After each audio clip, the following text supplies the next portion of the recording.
Bonjour à tous pour ce webinaire. Donc moi je suis Yves Ménez de CIP France. On est avec nous, on a Maxime Lemétour également de CIP. On a Patrick Bonjour. Corrales du CSTB qui nous parlera un peu de Comet. Bonjour. Donc, sans plus attendre, on démarre. Donc, c'est le dernier webinaire du cycle de webinaire performance énergétique et environnementale OpenBeam pour des bâtiments durables qu'on a fait pendant tout le mois de juin. On a eu beaucoup de participants. On est content. Il y en a encore pour ces derniers webinaires dédiés à c'est le tout dernier dédié à la conception, l'audit et la simulation d'amélioration énergétique des bâtiments. Le webinaire est enregistré, il sera en replay ici sur le même lien qu'auparavant. On va vous copier-coller de nouveau le lien de la landing page, c'est toujours la même. Et d'ailleurs, il est possible, encore une fois, de revoir les replays des autres webinaires du mois de juin. Voilà, donc il y en a plein, vous pouvez aller retourner les voir. Et donc, sans plus de paroles, on va commencer par faire une présentation, Patrick, du cœur de calcul Comet, et après on sera dans la démonstration logicielle avec Maxime. Oui. Je vais couper le Donc moi je partage vais d'écran partager mon et tu peux écran. récupérer la main. Et encore une fois, effectivement, vous pouvez poser vos questions pendant tout le long de la présentation. Celles qu'on peut, on le fait à la volée, mais surtout, on y répondra à la fin. Et vraiment, posez vos questions à tous les conférenciers et les participants. C'est ce qui permet à tout le monde de voir la question. À toi, Patrick. Ok. Alors, est-ce que c'est bon pour l'écran? Oui. Oui. Donc, je vais vous présenter succinctement ce qu'est Comet. Comet, sans le savoir, vous le connaissez puisque c'est le cœur de calcul de la réglementation thermique 2012. En fait, c'est le moteur de simulation énergétique dynamique qui a à l'intérieur du cœur de calcul RT 2012. Comment c'est constitué? En fait, Comet, c'est issu de 20 ans de R&D du CSTB qui, au travers de ses projets de recherche, ont lentement élaboré ce moteur de calcul et il l'a mis à disposition de la DHUP pour faire la réglementation thermique. Donc, ce moteur physique a été encapsulé dans une surcouche réglementaire qui bloque les fonctionnalités ouvertes pour permettre de rentrer les scénarios, les conventions et les préprocesseurs de la réglementation. Donc, dans Comet, qu'est-ce qu'on a la possibilité de faire? En fait, tout ce qui est blocage, tout ce qui est lié à la réglementation, toutes les entrées réglementaires, elles sont levées. Et on a donc la possibilité de rentrer des données météorologiques réelles au travers de fichiers .ray ou de fichiers au format TINY2. On a la possibilité de saisir des scénarios d'occupation personnalisés pour absolument toutes les fonctions. Les températures de consignes de chauffage sont ouvertes, de froid, la gestion de l'éclairage et la gestion des protections mobiles, la saison de chauffe, les températures de consigne des ballons de CS, les ratios d'efficacité de boucle d'eau, etc., les positions des entrées d'air. Ce qui permet de configurer le moteur dans des conditions réelles d'usage. Par exemple, la réglementation donne une température de chauffage pour le logement à 19 degrés. On sait très bien que les gens ils sont plutôt à 21, donc les consommations réelles sont très différentes des consommations réglementaires.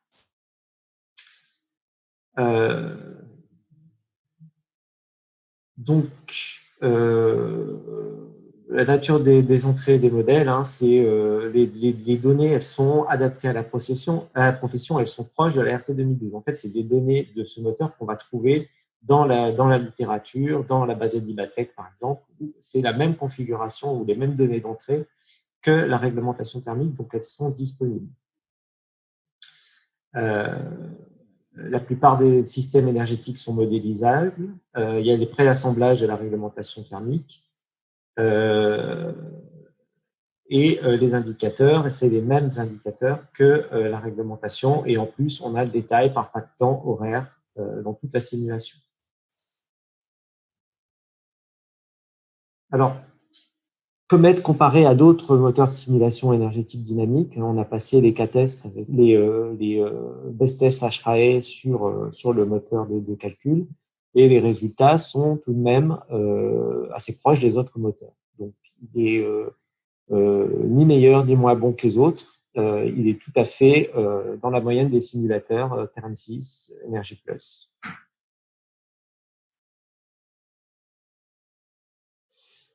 Donc, on rappelle un peu les éléments de contexte, la réglementation thermique française, elle propose une étude performantielle des bâtiments neufs dans des conditions conventionnelles, mais pour garantir le confort et les factures énergétiques qui sont maîtrisées aux usagers, il faut une analyse un peu plus précise du bâtiment, dans des conditions réelles d'usage. C'est pour ça que c'est assez important de pouvoir repasser ces projets. Alors, surtout pour le neuf, on peut partir d'un projet RT et ouvrir les scénarios, la météo et changer les températures de consigne pour avoir des consommations un peu plus proches de ce qu'on aura dans la réalité. L'inverse est vrai, on peut aussi commencer par une étude un peu plus poussée et restreindre vers la réglementation en quelques clics pour pouvoir, avec les mêmes données d'entrée, faire d'une pierre deux coups. Donc, on a vu ça, maintenant on va vers plus de performance, et pour avoir des labels un peu plus de plus haute qualité, il faut se rapprocher des consommations réelles. Donc, un petit récapitulatif sur les plus de Comet, c'est le savoir-faire du CSTB capitalisé dans un cas de calcul, la conformité au cas SEN et au best test HRAE, donc la fiabilité des modèles de la réglementation. Ces modèles, ils sont éprouvés depuis plus de 10 ans dans la RT 2012. Le paramétrage de l'ensemble des scénarios, des consignes, des saisons de chauffe, ça permet de se rapprocher des consommations réelles. Dans les avantages encore, c'est que les temps de calcul sont hyper rapides et que les systèmes sont assez exhaustifs. Tous ceux qui sont inclus dans la réglementation thermique sont inclus dans Comet. Et en plus, c'est compatible avec les titres 5. On peut passer par la maquette numérique grâce à CIP, maintenant à CIP terme Comet, ce que va vous montrer Maxime. Et en plus, on peut facilement passer de modèle SED à un modèle réglementaire en quelques clics, sans saisie complémentaire. Et je vais pouvoir passer la main à Maxime, qui va vous faire la démonstration en réel. Ça va être d'abord Yves qui va présenter le projet, et puis ensuite je fais la démonstration. Ouais. Donc, est-ce que vous avez repris la main? C'est bon? Ouais. Et je partage chez moi. Tac. Alors, pour mener à bien une simulation thermique dynamique, en l'occurrence aujourd'hui, on va disposer d'un mode, on va nécessiter un modèle de simulation avec les métriques, etc. Effectivement, on l'a montré pendant tout le cycle du webinaire. Nous, on travaille uniquement avec des modèles 3D. C'est possible de faire des saisies manuelles, mais c'est assez fastidieux. Donc, le 11 juin, juste un petit rappel, on avait fait un webinaire sur concevoir le modèle de simulation thermique ou acoustique à partir du projet architectural, et on l'avait fait, c'était pour présenter l'outil OpenBeam Analytical Model, qui est un outil qui permet de récupérer depuis Revit ou Archicad, enfin n'importe quel logiciel d'architecture qui génère un modèle IFC architectural, passer par cet outil-là pour générer un modèle ad hoc pour faire la simulation thermique. Donc là, aujourd'hui, je ne vais pas vous refaire une démonstration d'OpenBeam Analytical. On va faire un scénario avec Maxime d'une réhabilitation d'un bâtiment de bureau. On va commencer par utiliser, imaginez qu'on n'a pas, donc on a une réhabilitation, un bâtiment de bureau, on ne dispose que d'un plan image du bureau, ce qui peut arriver très souvent. Par exemple, le plan de sécurité incendie peut être une très très bonne base. Avec son smartphone, on prend la photo et puis on se le cale dans IFC Builder, le modeleur de CIP, et on crée la maquette sur cette base-là. Donc, je vais commencer par vous montrer un petit peu la modélisation comme ça, comment ça se passe. On verra le projet modélisé, et puis ensuite, je passerai la main à Maxime sur le volet plus de saisie des données thermiques pour la simulation. Donc, voilà, on va faire Je suis dans IFC Builder, je crée un nouvel ouvrage, j'accepte. Donc là, je ne pars pas d'une maquette, mais sur la base de fonds de plan graphique. Ici, comme d'habitude, on peut créer ses niveaux. Peut-être qu'il y a 3 niveaux, un groupe de niveaux, etc. On verra tout à l'heure l'allure qu'il a le projet. On peut donc caler des fonds de plan qui peuvent être des fonds de plan DXF ou DWG, de logiciels de DAO comme DraftSight ou AutoCAD. Et puis, on va pouvoir aussi prendre du PDF ou du JPEG. Par exemple, voilà, imaginons que j'ai pris la photo d'un plan. Enfin bref, j'ai un JPEG que j'ai récupéré sur la base de, voilà, avec mon smartphone par exemple. Bon. Le seul sujet quand on récupère une image, c'est de recaler un petit peu la mise à l'échelle. Par exemple, je sais que cette largeur de porte, alors, ce qui serait bien, c'est d'avoir une cote sur le plan, mais si on n'en a pas, on la prend sur place. Et je sais que cette largeur de porte fait 80 cm par exemple. Et hop, ça m'adapte, ça me fait la mise à l'échelle. Et là, c'est bon, je peux travailler, je peux créer la maquette numérique de ce bâtiment de bureau. Donc c'est intéressant de voir que c'est possible. Et puis ensuite, on va pouvoir commencer à créer nos éléments constructifs. Alors, dans IFC Builder, c'est un nom et une épaisseur, une donnée géométrique simplement. La donnée thermique, on ne sait pas encore ici qu'on va la créer. D'accord ? Et puis, je viens épouser. Alors là, je fais une modélisation au nu intérieur. Ça pourrait être au nu extérieur. Ça dépend un petit peu le scénario qu'on envisage ici de faire. Bon, après, le tout, c'est d'épouser notre modèle. Et donc, en fait, en faisant ça, ce qu'il faut bien comprendre, c'est que je suis en train de faire les métrés. C'est vraiment les métrés. Après, on peut être plus précis, dire voilà, l'épaisseur, a priori, ça a l'air d'être plutôt 0,3 sur le plan. Enfin, de toute façon, peu importe, ce sera décrit thermiquement après.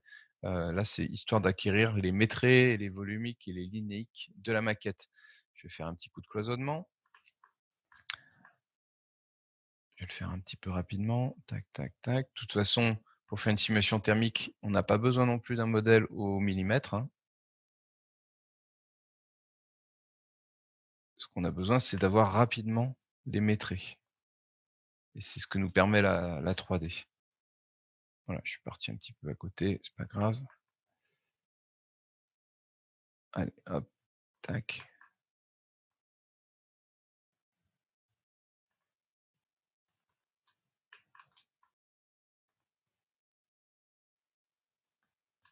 Hop. Et puis j'ai une cage d'ascenseur.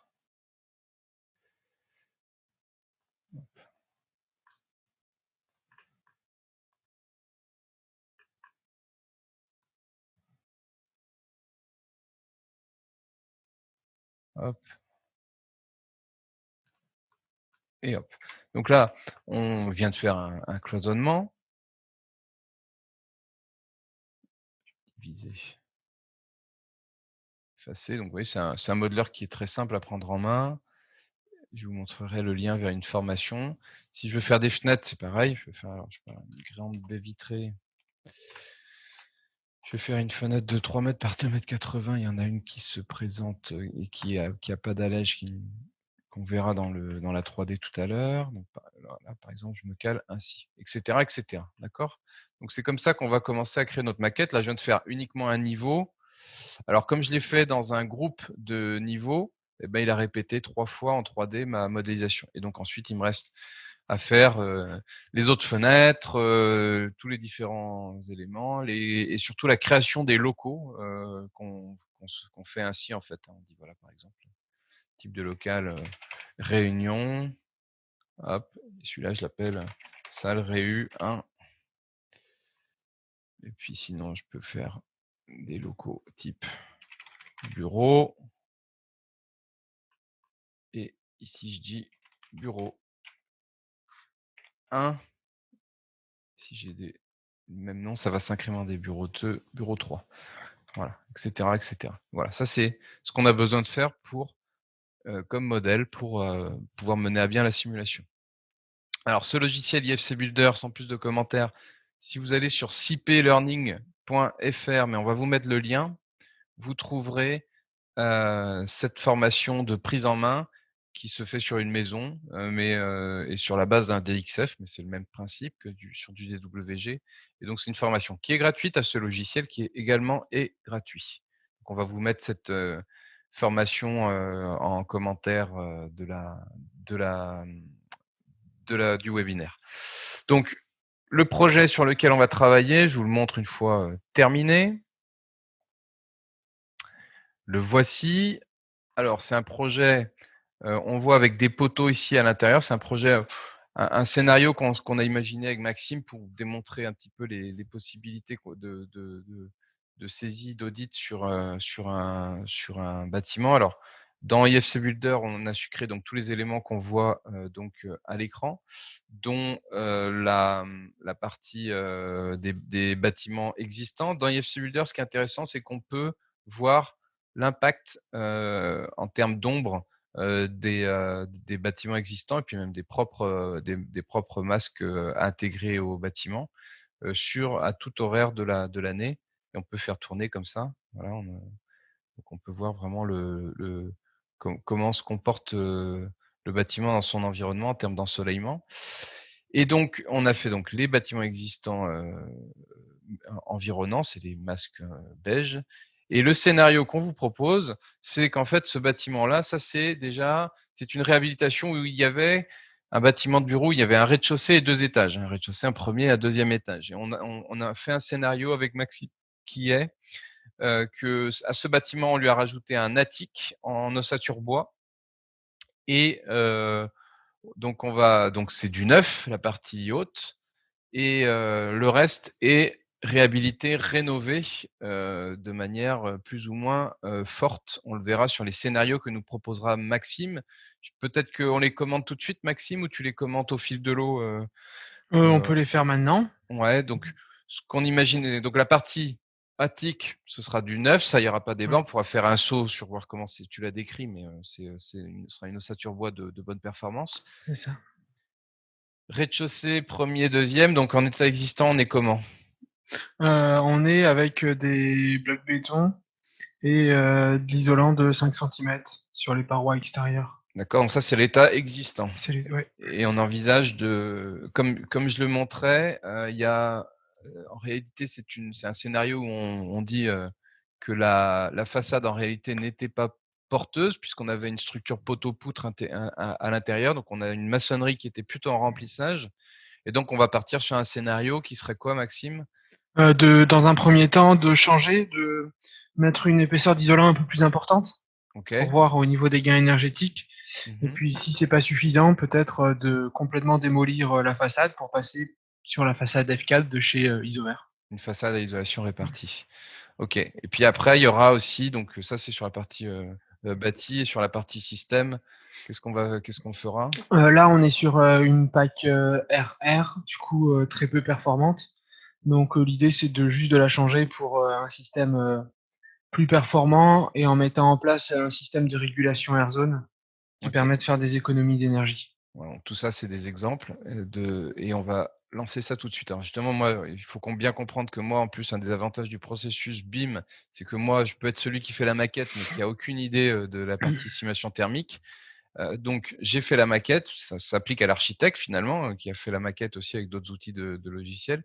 Je connecte ça au projet BIM que je partage avec Maxime sur bimserver.center, qui est le projet réhabilitation bâtiment de bureau. J'exporte.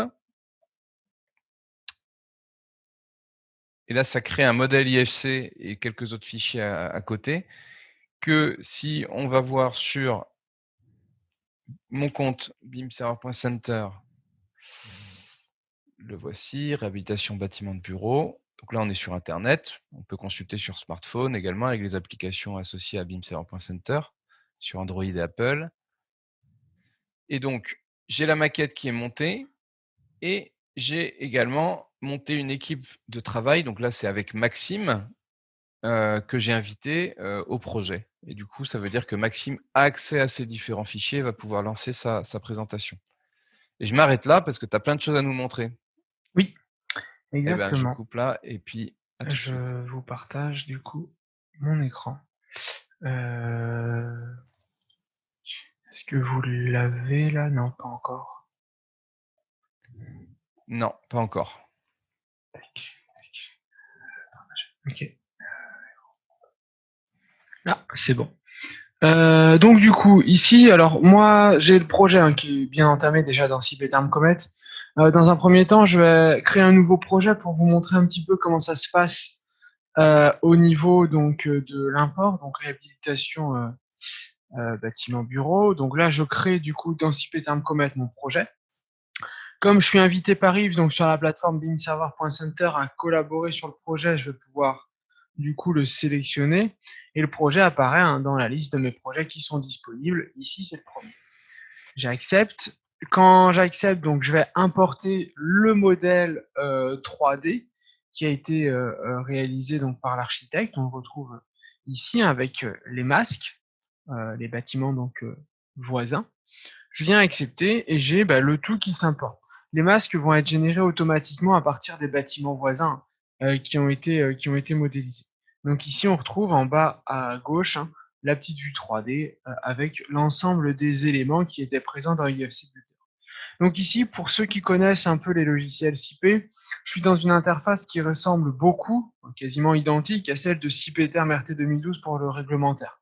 Comme l'a dit Patrick au début, on est sur le même cœur de calcul, sauf que Comet n'a pas les conventions.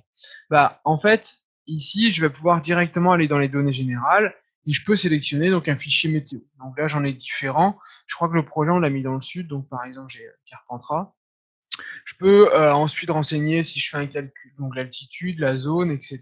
Si je fais un calcul de queue de besoin ou de besoin conso. Comment je convertis mes énergies de primaire à finale. Donc on peut le gérer ici, il y a des données par défaut, si on le souhaite. Et puis ensuite, je vais retrouver ici donc la partie bibliothèque, notamment mes locaux, où là, j'ai l'ensemble des locaux du projet. Alors ici, dans Cipéterm Comet, je vais juste venir dire est-ce que mes locaux sont chauffés, considérés chauffés, non chauffés, extérieurs ou hors études. Alors par exemple, un bureau, ce sera occupation non passagère, discontinu, et c'est compté dans la SRT, donc dans la surface de référence, et c'est aussi compté dans la surface utile. J'accepte, et la croix rouge a disparu à droite. L'objectif, c'est de faire disparaître l'ensemble des croix rouges. Par exemple, mon ascenseur serait non chauffé, l'emprise est comptée dans la SRT, ouverture de ventilation permanente, etc. Donc en fait, ici, je vais faire disparaître l'ensemble des croix rouges, ça fera disparaître les petits points d'interrogation orange au niveau locaux pour me bien m'indiquer que j'ai renseigné toutes les typologies ici de locaux. Et à chaque fois que je sélectionne des types, par exemple la salle de réunion, on la voit apparaître donc en orange, on voit apparaître l'ensemble des salles de réunion en orange dans la petite vue 3D. Donc ça, c'est pour les locaux. Et puis ensuite, je vais avoir les parois extérieures. Donc là, par exemple, j'ai la première, paroi isolation répartie. Là, je peux créer, si je le souhaite, un ensemble de... Je peux créer sur ma paroi des couches. Par exemple, je pourrais ici aller chercher dans une bibliothèque un voile béton, et sur ce voile béton, ajouter un isolant type laine de verre, par exemple. Voilà. Alors, j'ai fait un peu des erreurs sur le voile béton. Par exemple, je vous ai dit 5 cm d'isolant. Et le béton, j'aurai peut-être un bloc de 20 ici. Et quand je sélectionne les éléments, vous voyez, j'ai l'aspect donc de mon mur. Toute la partie en orange aura cet aspect-là. Donc, je vais procéder de la même façon avec les parois intérieures, les planchers, en contact avec le sol, intermédiaire, les toitures, les portes, les fenêtres. Je vais caractériser également les fonds thermiques du projet. Quand j'aurai indiqué au logiciel quels sont les locaux chauffés et non chauffés, le logiciel sera directement capable d'isoler l'ensemble des ponts thermiques et ne pas garder ici, j'ai que des arêtes. Donc parmi ces arêtes, il y a certains éléments qui ne sont pas des ponts thermiques. Par exemple ici, les intersections cloisons plancher. Donc une fois que j'indique au logiciel qu'est-ce qui est chauffé, qu'est-ce qui n'est pas chauffé, lui, il est directement capable de me supprimer, par exemple, cette arête ici, ces types, tout cela seront supprimés parce qu'on est à l'intérieur du bâtiment.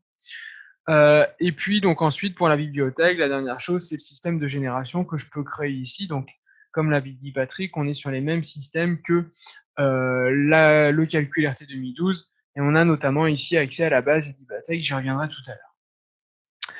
Donc là, voilà, c'est l'initiation ici de mon projet.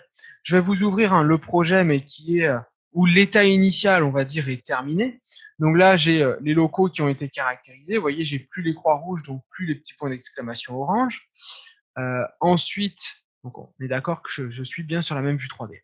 J'ai mes parois extérieures. Donc ici, j'ai une paroi mitoyenne, l'ossature bois pour l'extension, une partie non isolée et une paroi ici à isolation répartie, c'est celle qu'on va rénover qui contient donc 20 cm de béton, 5 d'isolation. J'ai l'ensemble des autres éléments constructifs. Et puis, où est-ce que je vais pouvoir gérer mes scénarios? Donc, en fait, ici, au niveau du bâtiment, j'ai un bâtiment qui contient 2 zones. Une zone bureau, une zone restauration. La zone bureau, bah, on a la zone restauration, je vais vous le montrer sur une, mais c'est la même chose pour l'autre. On peut ici directement venir paramétrer les scénarios d'utilisation. Donc, on peut renseigner le nombre d'occupants, la chaleur dégagée par les occupants, l'humidité moyenne. On va pouvoir gérer les régimes de température. Par exemple, on demande 20 degrés l'hiver et on ne veut pas et 25 en froid l'été. Donc ça, en régime normal. On peut paramétrer des régimes courts, des régimes longs. Et en fait, ça va dépendre des autorisations de chauffage que je crée. Ici, par exemple, sur ma semaine, bah, j'ai créé en fait que de minuit à 7 heures, on est en régime court, donc à 16 degrés. Et de 8 heures à 18 heures, on est en régime normal, donc à 20 degrés. Et de 19 à 23, on repasse en régime court. Donc ici, j'ai pu paramétrer donc le chauffage au niveau de mon projet. J'ai la même chose pour le refroidissement. Et on a également géré, si on le souhaite, l'occupation. Donc là, l'occupation des bureaux, par exemple.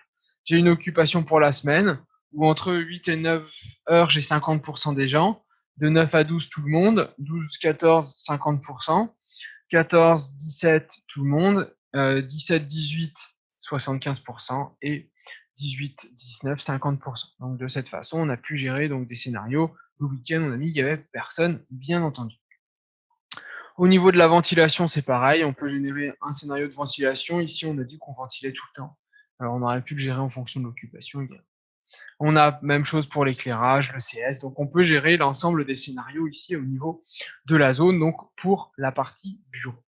Je peux gérer également l'éclairage, à quel moment se fait le recours à l'énergie artificielle.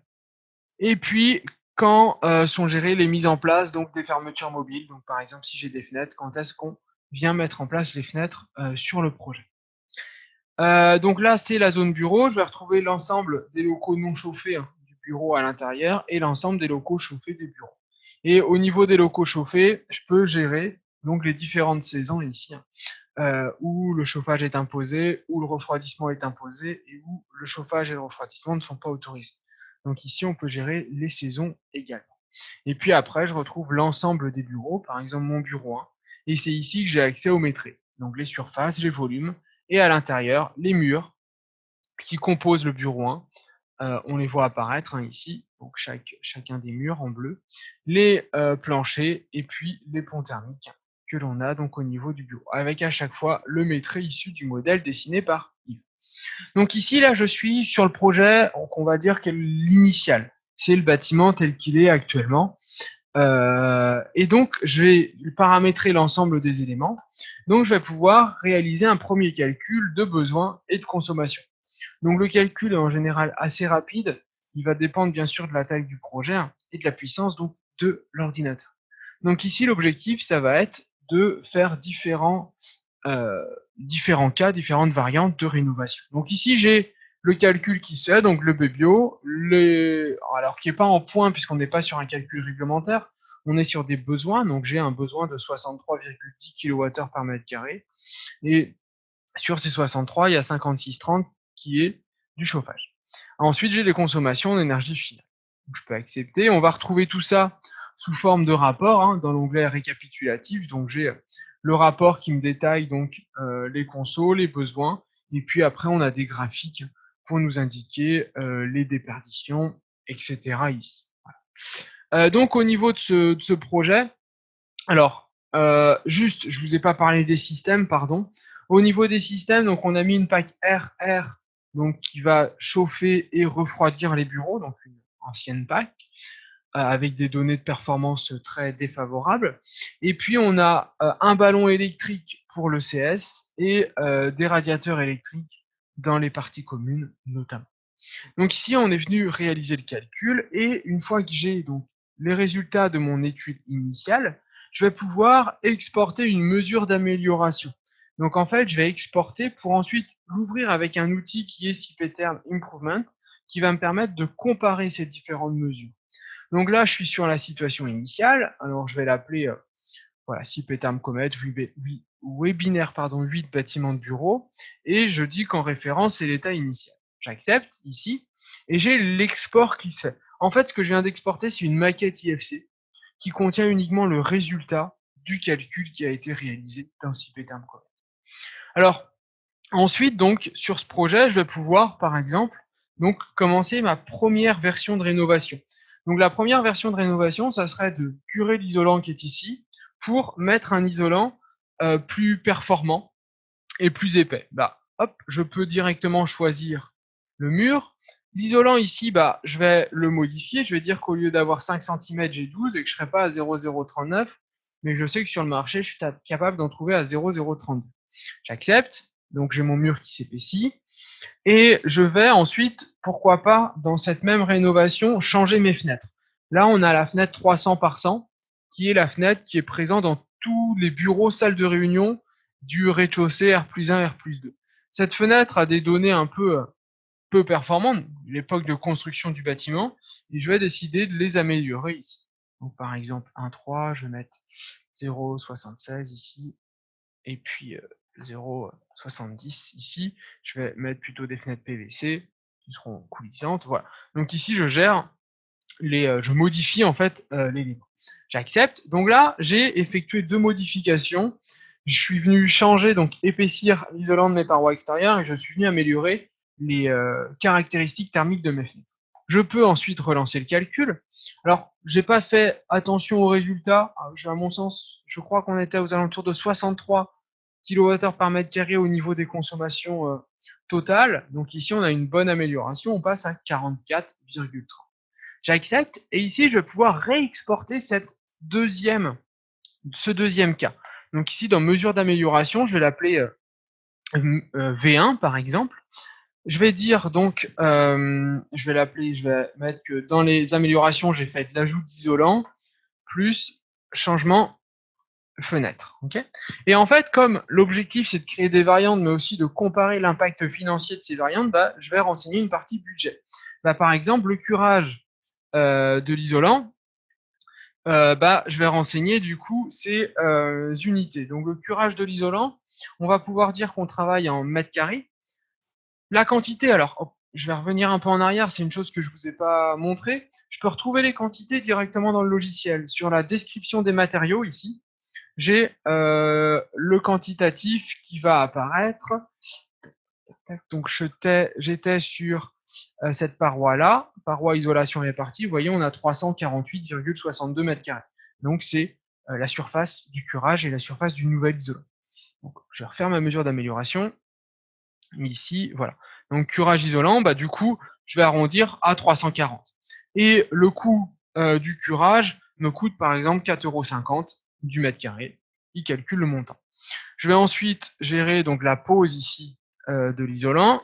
Donc la pose de l'isolant, c'est pareil, on va travailler en mètre carré. On est donc sur toujours 340 et la pose de l'isolant va coûter par exemple 5 €. Donc j'ai le montant. Alors ça serait juste les matériaux, hein. Ensuite, j'ai par exemple la dépose du coup des fenêtres ici. Donc on va travailler. Alors ce que j'avais trouvé, c'était en mètres carrés de fenêtre au niveau des quantitatifs. Ici, donc on a pareil, selon le rapport, 440 mètres carrés de fenêtre, hein. En tout, j'ai 22 fenêtres ici. Donc ça fait 440 mètres carrés. La dépose, elle coûte aussi 4,50 €.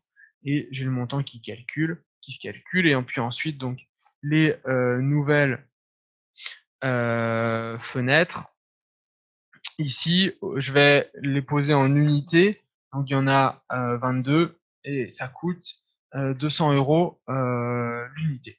Alors ici, pardon, j'ai parlé de la pose isolant, mais c'est en gros c'est la pose du doublage, hein.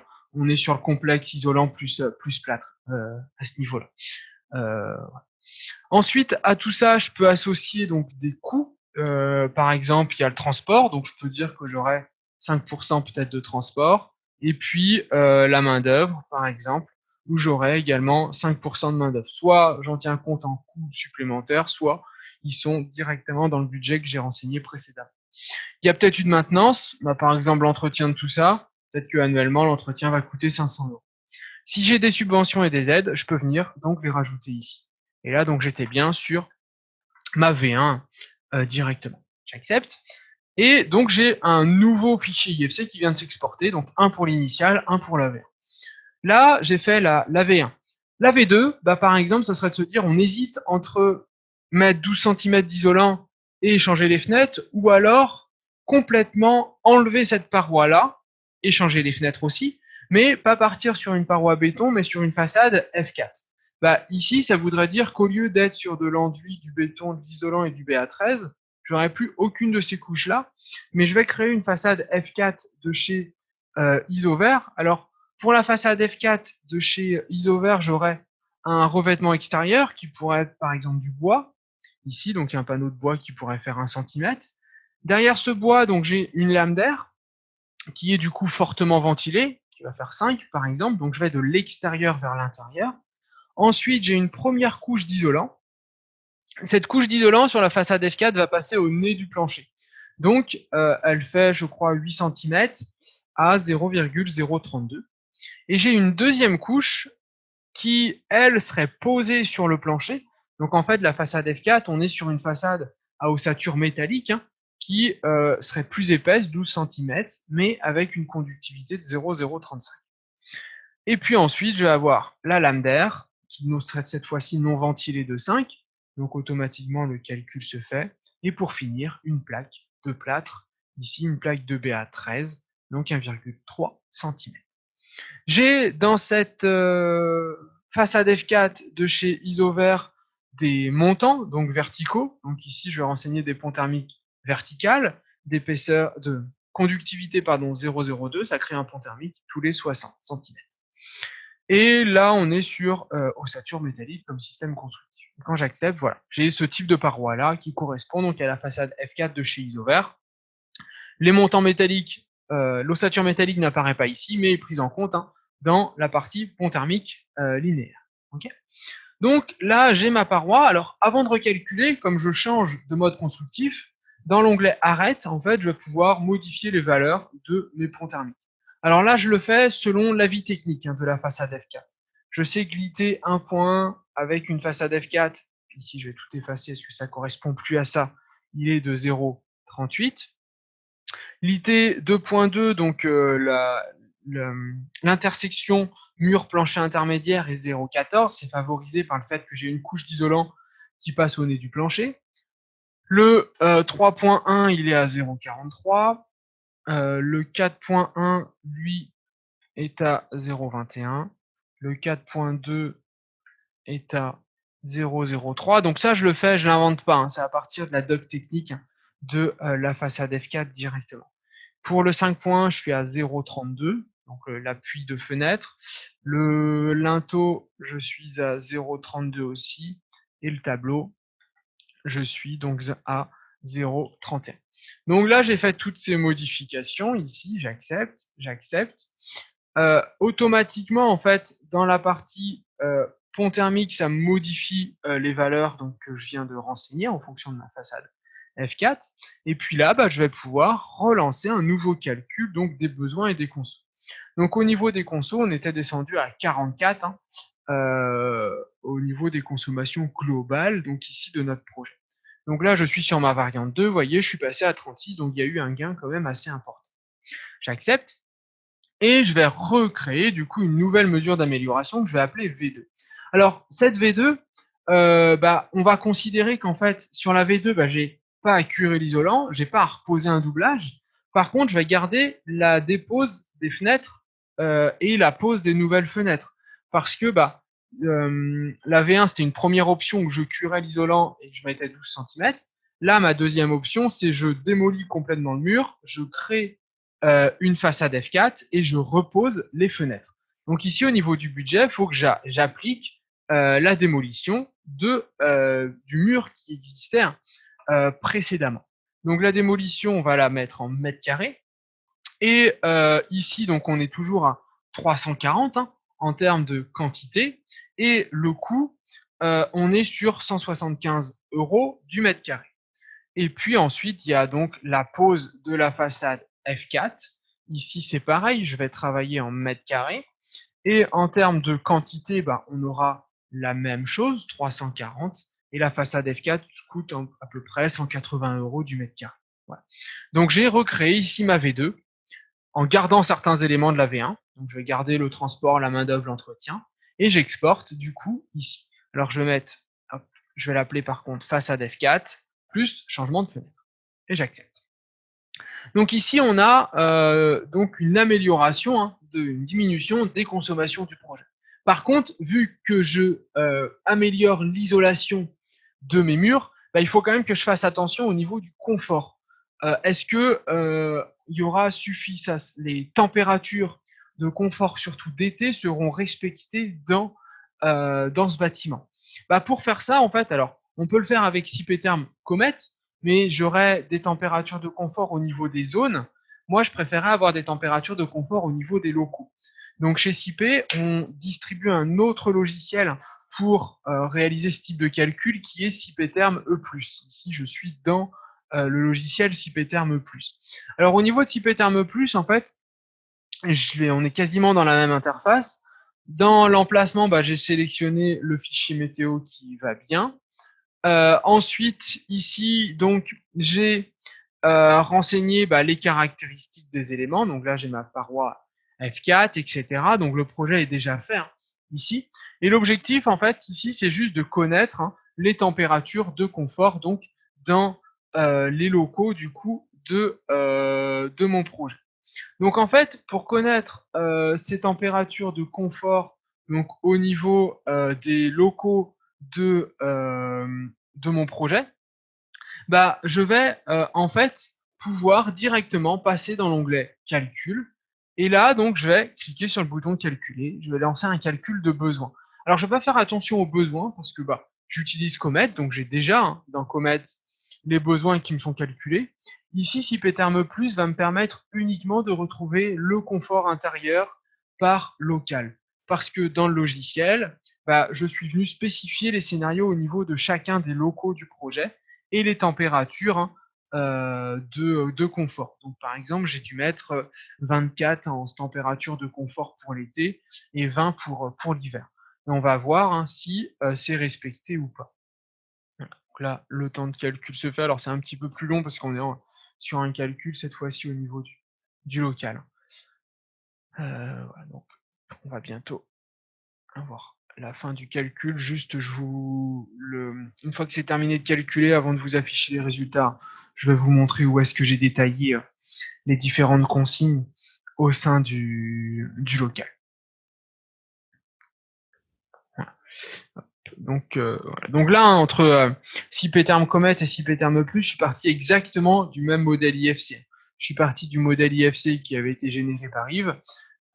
Les paramétrages au niveau pont thermique, éléments constructifs sont les mêmes. Ce qui change, c'est l'organisation des zones, puisqu'on n'est pas sur le même cœur de calcul. Et puis, les caractéristiques des locaux également. Dans Comet, on a vu qu'on les indiquait chauffés, non chauffés. Là, dans E+, on vient en plus indiquer des scénarios, occupation, éclairage, ventilation. Donc en fait, ici au niveau de l'onglet bâtiment, au niveau locaux, pour mes bureaux, j'ai indiqué des scénarios de ventilation, d'éclairage, d'occupation et d'équipement interne, l'ordinateur, l'imprimante, etc. Et donc ici, dans la partie calcul, du coup, j'ai donc les résultats. Donc là, c'est une résultat de besoin. Mais dans les listes, je régénère rapidement. Il ne va pas tout me recalculer, c'est le fait d'avoir changé d'onglet. Il va me récupérer les résultats. Il calcule une fois. Si je ne fais pas de modif, derrière, je récupère juste des résultats. Là, tu es avec F4 sur F4. Là, je suis avec la façade F4 directement dans Cipétherm Plus. Donc ici, au niveau liste complémentaire, j'ai la possibilité d'avoir le confort intérieur. Et en fait, ici, par exemple, pour le bureau 1, je vois que en termes de la température maximale, j'ai mis que je voulais 24 degrés. Je ne veux pas dépasser 24 degrés dans les bureaux. Janvier, février, mars, avril, pas de problème, je dépasse jamais 24. Par contre, de mai à octobre, en mai, par exemple, j'ai 296 heures où je suis au-dessus de 24 degrés. Et sur ces 296, il y en a 138 quand les bureaux sont occupés. Pour juin, 720 au-dessus de 24 et 231 quand les bureaux sont occupés. Et sur la ligne du haut, on a la température maximale qui est de 31,62. Alors, août, vous voyez un 0, tout simplement parce que dans les scénarios, j'ai considéré que c'était fermé en août, qu'il n'y avait personne qui travaillait. Donc, du coup, c'est pour ça qu'on a 0 en occupation, les gens ne sont jamais dans les bureaux. Donc ici, par exemple, en juillet, on peut monter jusqu'à 35. Donc, il va falloir mettre un système de refroidissement assez performant pour diminuer les besoins en froid, pour combler les besoins en froid de ce projet. Je vais pouvoir revenir dans CP-Term Comet, en fait. Et dans CP-Term Comet, ici, au niveau du système de génération, j'ai déjà une PAC RR assez ancienne, avec qu'on a simulé avec des données par défaut. Et cette PAC, je vais décider de la modifier ici. Je vais pouvoir aller dans la base Edibatec. On va travailler avec, par exemple, donc, chauffage et refroidissement. Le but, c'est de garder un système pas identique, mais le même en plus performant. Je vais aller, par exemple, chez Midea. Chez Midea, donc, vous voyez, donc, pour ceux qui connaissent la base Edibatec, on retrouve l'ensemble des éléments. Alors, un commercial, par exemple, de Midea m'a indiqué, ou un technicien de Midea m'a indiqué que celle-ci serait suffisante. Donc, on retrouve ici ces caractéristiques. J'accepte. Elle s'importe avec l'ensemble de ces données qui sont ici. Et on retrouve ici en refroidissement également donc l'ensemble des données. Donc, j'accepte. J'ai ma nouvelle PAC RR que je vais relire à mon système du coup de génération. Donc, il y en aura bien une ici. Et puis, on va également, je vous ai dit, je ne vais pas faire que changer la PAC RR, je vais aussi mettre en place le système AirZone. Donc, en fait, un système AirZone, c'est on va mettre des cassettes sur conduit et le système AirZone, donc on aura un bloc de régulation qui se situera entre la cassette et le conduit pour pouvoir réguler les températures. Ce qui fait qu'en termes de mise en place, du coup, au niveau de mes systèmes de chauffage et de refroidissement, je vais économiser le nombre de cassettes. C'est-à-dire qu'au lieu de mettre une cassette par bureau, par exemple, je peux mettre une cassette par étage avec des conduits donc de soufflage. Donc ici, au niveau de mes ventiloconvecteurs, qui sont les anciens éléments, je vais dire que cette fois-ci, la régulation, je la connais et qu'elle est réalisée par le système AirZone. Voilà. Après, on est relié au système de chaud et de froid. Donc ça, je n'ai pas à le changer. Et pareil pour le refroidissement, j'ai une régulation qui, cette fois-ci, est bien connue et réalisée par AirZone. Donc le fait de mettre le système AirZone, ça va me permettre de bien réguler les températures dans tous les bureaux et les salles de réunion. Et ça va également me permettre de faire une économie sur le nombre de cassettes, parce qu'on va distribuer donc ici par des conduits de ventilation aux bouches de soufflage. Donc au niveau là, donc je vais d'abord recalculer ici mon projet, et puis une fois que j'aurai terminé le calcul, je vais pouvoir du coup venir réaliser donc une nouvelle mesure ici d'amélioration au niveau de mon projet. Donc là, je vais l'appeler donc façade F4 plus changement de fenêtre plus changement PAC. Et au niveau du budget, je vais ajouter ici donc la dépose des éléments intérieurs, donc unité intérieure. Ça, on va compter en nombre d'unités, donc on en a 15 sur le projet, une par bureau et salle de réunion. La dépose coûte 150 € ici. Ensuite, on va avoir la dépose également de... donc l'intérieur, c'est j'ai mis unité intérieure, mais c'est tout ce qu'il y a à l'intérieur avec les lignes frigo. La dépose de l'unité extérieure, donc là, sur le projet, l'unité extérieure, il y en a une, et sa dépose coûte 200 €. Et puis ensuite, on va venir ajouter donc la pose de tout ce qu'il y a à l'intérieur, donc les unités intérieures plus les lignes frigo. Tout ça, ça coûterait, donc cette fois-ci, je vais en mettre que 3, en fait, puisque derrière, j'aurai le système AirZone et les conduits. Donc ici 3, donc là, le prix que je vais renseigner tient compte de l'unité intérieure, de la ligne frigo et des conduits. Donc ici, on serait à 800 € par exemple. Et ensuite, j'ai la pose donc de mon unité, sans les fautes, de mon unité extérieure. Donc c'est pareil, un U, on va en mettre une. Elle coûte, je crois que c'est 5000 € ici. Et pour finir, les blocs de régulation AirZone. Hop, système AirZone.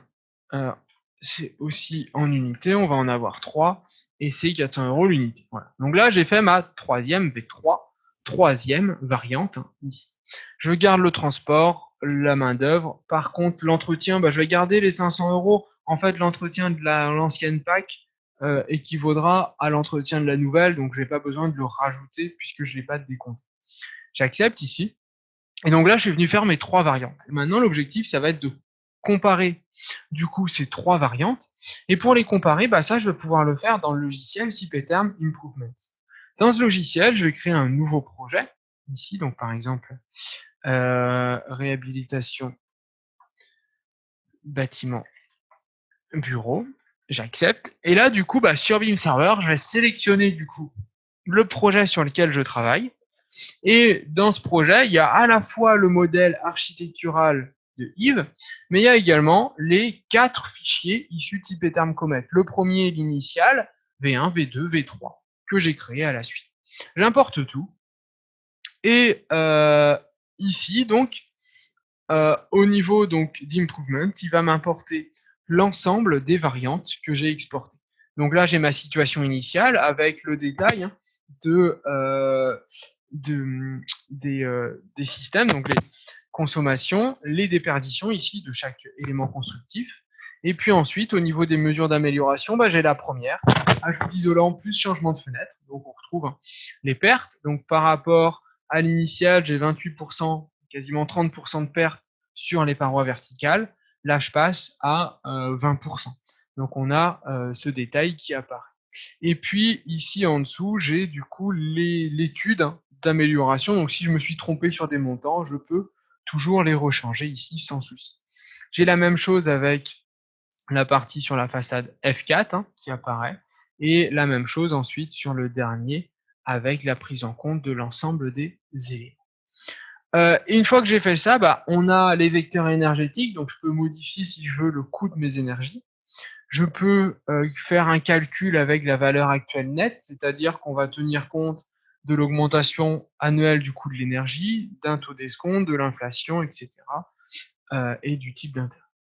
Et une fois que j'ai tout paramétré, tout récupéré, je peux, dans la partie récapitulatif, venir faire une comparaison, donc un bilan énergétique ici, de l'ensemble de mes éléments. Alors là, c'est la partie du coup juste bilan énergétique. Donc j'ai le bilan énergétique de chacune des variantes, V1, V2, V3. Et là, l'initial au début. Et ensuite, j'ai l'analyse des mesures d'amélioration qui est disponible ici. Donc, par exemple, dans cette analyse, on va retrouver les différents taux d'investissement. Donc, forcément, le taux le plus important, c'est le dernier. Il faudrait investir 151 943 € ici. La récupération de l'investissement, ça serait sur quasiment 50 ans. Et du coup, on voit l'impact énergétique. On aurait un peu plus de consommation avec le dernier, puisqu'on doit plus consommer en froid, je pense, que sur le deuxième. Voilà. C'est pour ça qu'on a cet écart ici énergétique. Et on va retrouver donc ensuite différents graphiques qui présentent tout ça. Donc l'économie annuelle réalisée, donc par exemple la V1 me permet d'économiser une réduction de la facture de 2500 €, la V2 de 4000 € et la V3 de 3500. Donc on a ce rapport ici qui va permettre de le faire, de retrouver donc de faire un choix sur la variante à mettre en place au niveau donc de notre projet. Document que je peux exporter en PDF et en Word ici. Donc voilà, le couple en gros, on va dire Cipetherm Comet, Cipetherm Improvement va permettre de réaliser des variantes sur des projets. Alors là, je l'ai fait, on est parti sur un projet de rénovation dans notre scénario, mais ça peut également se faire en projet neuf. Comme l'a dit Patrick au début, ici de Cipetherm RT 2012, donc là je suis bien sur Cipetherm RT 2012. Si je fais une étude réglementaire, je peux directement envoyer mon étude réglementaire vers Cipetherm Comet pour faire une SED. Et ensuite, pourquoi pas aller dans Improvement pour réaliser les variantes si j'hésite entre des choix de conception. Donc, on peut très bien utiliser Comet pour de la réhabilitation ou du neuf. C'est la même chose pour Cipetherm improvement également pour CP-term E+, ici. OK. Donc voilà, ici j'ai fait voilà, la présentation des différents outils. Ouais. Tu vas nous montrer d'autres outils ou c'est Ici c'était on va tout. passer aux questions. C'était Ouais, tout. on va pouvoir passer sur la partie questions. Ouais. Ok. Merci beaucoup Maxime. Donc alors je récapitule, on a vu là dans cette démonstration, on a vu d'abord IFC Builder pour établir le modèle 3D de simulation. Ça aurait pu être encore une fois un autre logiciel architecture que IFC Builder, mais là ça se place assez pour faire de la réa, c'est quand même très pratique d'utiliser IFC Builder parce que c'est très rapide de créer le modèle. Ensuite, tu as utilisé CP-term Comet pour faire ce qu'on appelle de la SED, de la simulation énergétique dynamique, par rapport à ce que tu as fait ensuite, qui était plutôt de la STD dans CP-term et plus. Alors, on va le reclarifier encore. CP-term Comet, CP-term et plus, deux logiciels de STD, SED, simulation thermique dynamique, simulation énergétique dynamique, dans le sens où on peut faire de la simulation du comportement du bâti, de simulation thermique avec des dérives de température, et on peut faire de la saisie système. Mais donc dans les deux cas, on obtient finalement des choses similaires, et Patrick l'a rappelé dans son PowerPoint. Mais Comet a ce confort d'usage, en tout cas pour le marché français, qui est que la saisie système est identique à une étude RT 2012. Donc ça, c'est vraiment très, très pratique. Et par contre, c'est ce qu'a montré Maxime dans CP-term et plus, ça a été assez aisé de faire une simulation de confort d'été sur les différents locaux. Donc les deux apportent une valeur ajoutée intéressante sur de la STD ou de la SED. Et puis, tu as utilisé ensuite CP-term Improvements, qui lui permet de récupérer des simulations faites donc de base et des variantes faites dans CP-term Comet. Pareil, tu aurais pu être sur d'autres simulateurs, comme on en peut faire ça avec la RT existant, RT 2012, et avec E+, pour se lier avec Improvement. Il est tout terrain Improvements là-dessus. On va répondre aux questions, sauf si tu as des choses à dire en plus là-dessus. Non, on peut faire le tour des questions. Il n'y en a pas beaucoup, donc ça va être rapide. Alors, eh bien, on a une question donc. Alors, il y a plein de questions qui ont été faites malheureusement en privé, donc je vais copier-coller celle-ci.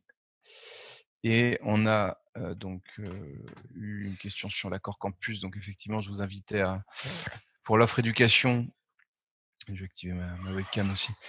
Pour l'offre éducation, on a la possibilité d'équiper les établissements en accord campus, et je vous invite à écrire à cip.france@cip.com. On a donc Philippe Cheng pour le confort estival, donc à 10h52. Pour le confort estival, peut-on paramétrer la température à partir de laquelle il y a un confort, Maxime? Dans CP-term+, c'est ça que j'ai fait. Ici, j'avais mis que l'inconfort, pour moi, il se situe à 24 degrés. Donc là, après, il me quantifie le nombre d'heures au-dessus de 24 degrés. Peut-être tu peux nous montrer au niveau du local cette saisie-là. Au niveau de la zone. Ici, c'est... Ici, j'ai mis que je voulais 20 minimum en chaud. Minimum, s'il me faudrait 20 dans le local, et maximum, il me faut 24 dans le local. Ok. Alors ensuite... Donc du coup, ça change, ça recompte les heures qui passent au-dessus de ce cap, quoi. C'est ça.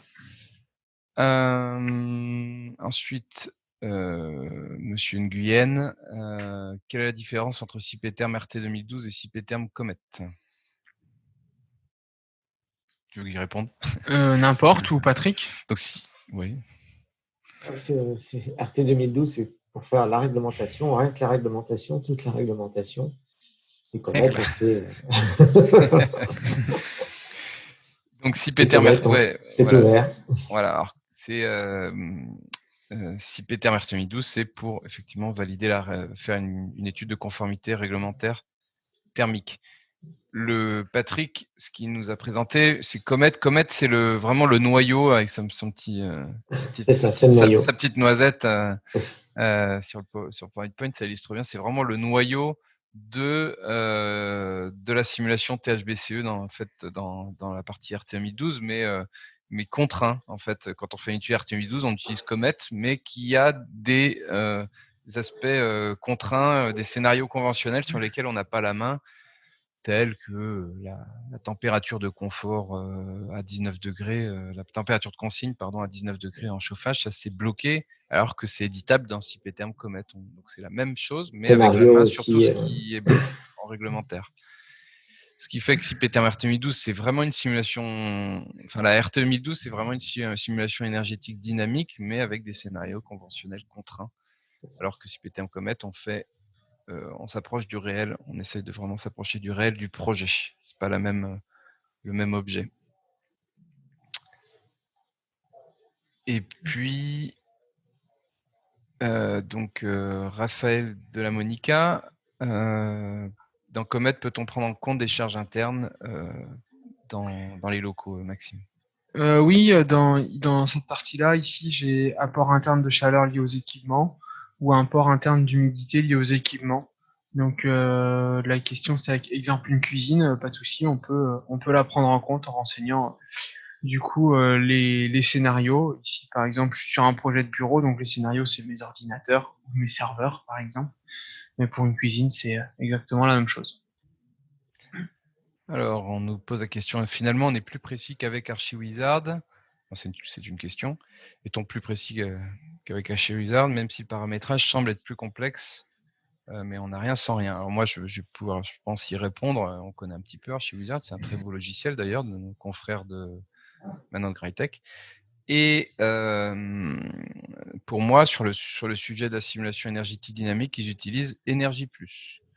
Donc, c'est comme nous, hein, des carrossiers autour d'un cœur de calcul. Nous, là, on a fait la présentation avec 2, parce qu'on pense que c'est justement, nous, on pense que c'est beaucoup plus simple de travailler pour la simulation énergétique dynamique, calcul de consommation, avec Comet. Mais c'est pas qu'on le pense, c'est qu'on en est sûr. Enfin, c'est plus simple pour un thermicien français.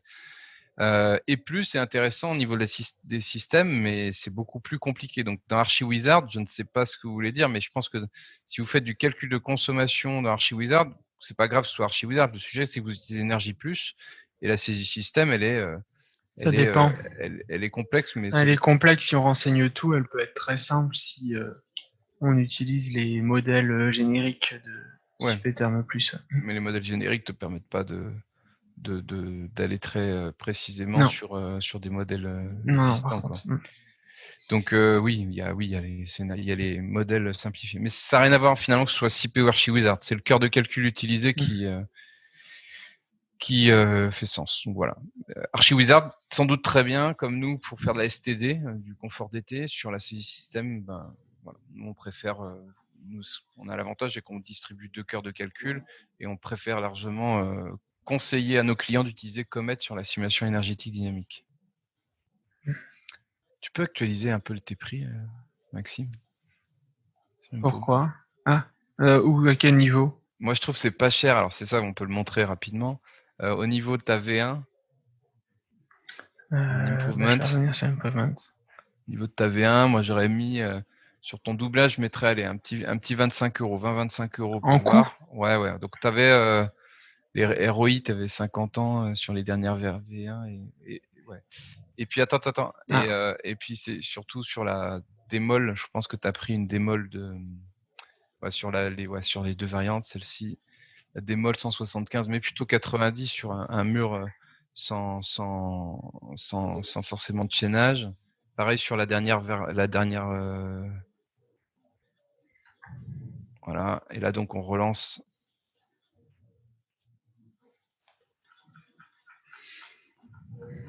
On relance ça pour voir comment a varié notre ROI. Bon, voilà, c'est un petit peu pire sur la V1. On est passé à 8 ans. 85, on était à 5 tout à l'heure. Et on est passé à 30 ans sur la démol de façade. On a perdu 10 ans sur les autres. Voilà. Bon, voilà, c'était juste pour remontrer à quoi sert cet outil Improvement et le fait qu'on a pleinement la main.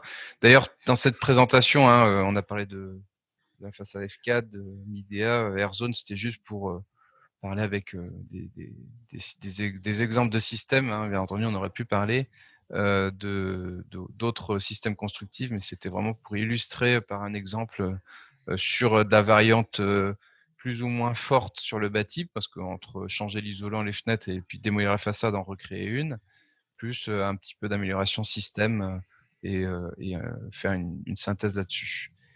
Alors, je vais peut-être répondre, on va peut-être faire la dernière question. Ouais. Philippe Cheng. Question plus générale qui est un peu hors sujet, non. Est-ce que CP4MEP continuera à être utilisable pour la RE 2020 ? Ah oui, si, c'est on est vraiment pas le sujet. Bah, pour l'instant, la RE 2020 n'existe pas. Hein, donc, on va lancer d'ailleurs bientôt, Philippe, un CP-Term RE 2020. Donc, vous pourrez toujours utiliser CP4MEP en connectique avec CP-Term RE 2020. Maintenant, est-ce qu'on va faire le cœur dans RE CP4MEP ? Ça va dépendre vraiment de ce qui nous est proposé en termes d'intégration de cœur. Mais en tout cas, il y aura faire un dialogue CP4MEP sur le bâti, puis échange avec CP-Term RE 2020, c'est prévu. Vous le verrez cet été. Ouais. Mais du coup, je crois qu'on a fait le tour des questions. Hein. Ouais. Eh ben, merci à tous d'avoir suivi le webinaire, d'avoir assisté donc à ce cycle. Et puis, à bientôt. Bonne journée. Allez, à bientôt. Merci. Au revoir. À bientôt. Au revoir.